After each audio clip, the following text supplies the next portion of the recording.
This forum, this awareness forum, brought together stakeholders and players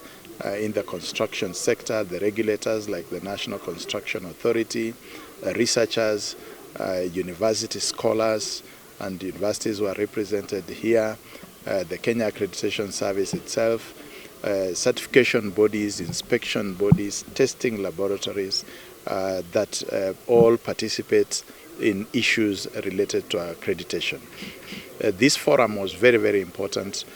because then we were able to bring out and demystify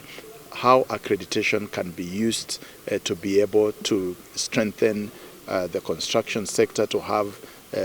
buildings that have integrity, to enhance quality of our roads, and also to ensure that all the officers, all the workers in the construction sector can actually be certified, and that certification can be accepted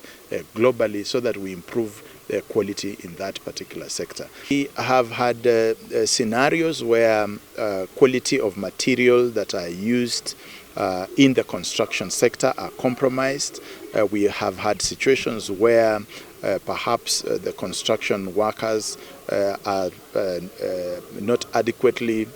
trained, or the verification has not been done properly. And also we've had concerns of especially international acceptability of the material used in the construction sector, and also just the entire ecosystem. Of course, a lot of good work has gone in by the regulator, by the State Department of Public Works, by the division that undertakes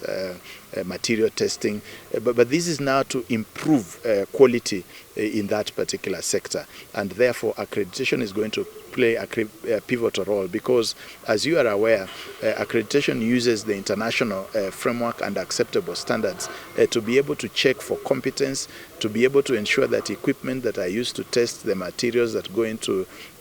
construction are properly calibrated to international standards, and also to be able to give assurance all the time and to ensure surveillance is done as appropriate. And therefore,